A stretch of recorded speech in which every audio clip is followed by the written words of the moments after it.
जय हिंद दोस्तों, वंदे मातरम।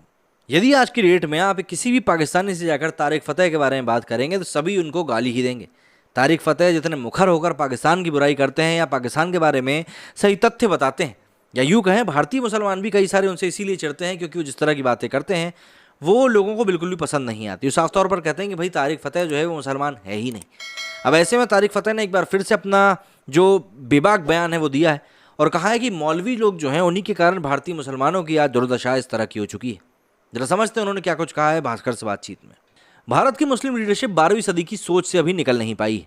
वो आज के युवाओं को क्या गाइड करेगी? मदरसों और मस्जिदों से तो लीडर निकलते हैं, उनके बहकावे में युवा उपद्रव मचाते हैं।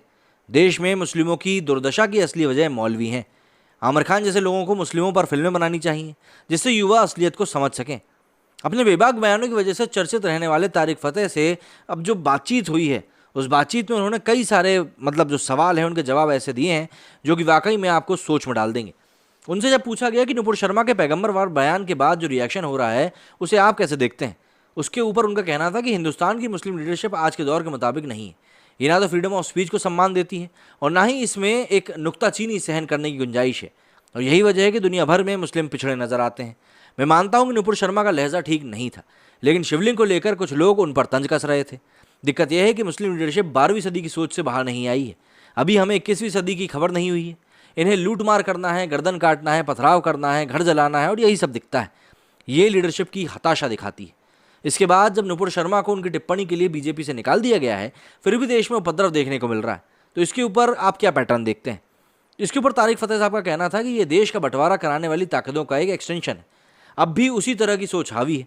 ये नहीं सोचते कि औरंगजेब मर चुके हैं, फिर मुगल नहीं आने वाले, तैमूर भी नहीं आने वाले। हिंदुस्तान में जो मुस्लिम लीडरशिप खुद को उम्मा से जोड़ती है, ये मुस्लिम लीडरशिप देवबंदी और बरेवली मौलवियों के हाथ में है। मदरसों और मस्जिदों से तो लीडर निकलते हैं।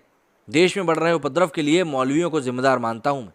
इसके बाद उनसे पूछा गया कि शुक्रवार को इबादत का खास दिन होता है, दुआएं मांगी जाती हैं, लेकिन उस दिन मुस्लिम समुदाय हिंसा पर क्यों उतारू हो जाता है? क्या इस्लाम ऐसा करने की इजाज़त देता है? इसके ऊपर उनका कहना था कि दुनिया भर में मुसलमान ये दुआ मांगते हैं कि कुफ्र पर इस्लाम की जीत हो। काफिर पर जीत की बात की जाती है। काफिर कौन है? हिंदू, ईसाई और यहूदी। हिंदुस्तान में काफिर कौन है? हिंदू। जब तक काफिर शब्द का इस्तेमाल होगा तब तक हिंदुस्तान का मुसलमान हिंदुस्तान का नहीं हो सकता।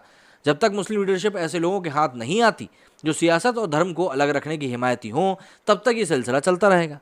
पहले कहा गया कि मुसलमान हिंदुओं के साथ नहीं रह सकते, इस चक्कर में हिंदुस्तान का बंटवारा कर दिया गया, लेकिन अब भी चैन नहीं है।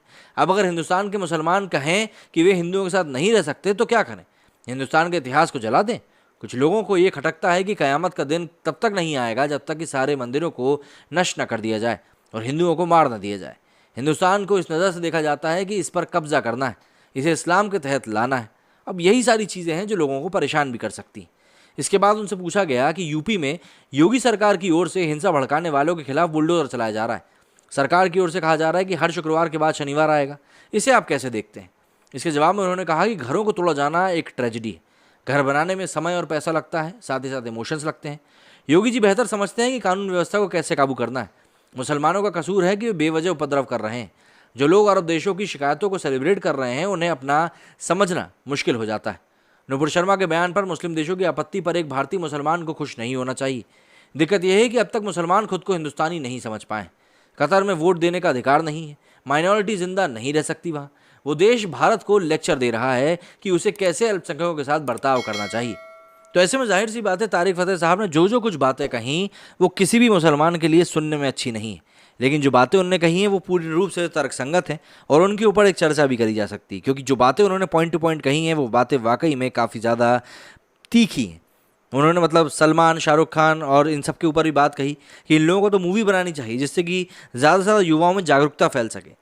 लेकिन बात वही है कि कोई भी अपने हाथ गंदे नहीं करना चाहता। अगर वो किसी को भी लेकर कुछ बोल देंगे बॉलीवुड की तिकड़ी, तो कहीं ना कहीं उनकी दुकान पर भी असर तो पड़ेगा ही। मेरे स्टूडियो फिलहाल इतना ही। जय हिंद, जय भारत।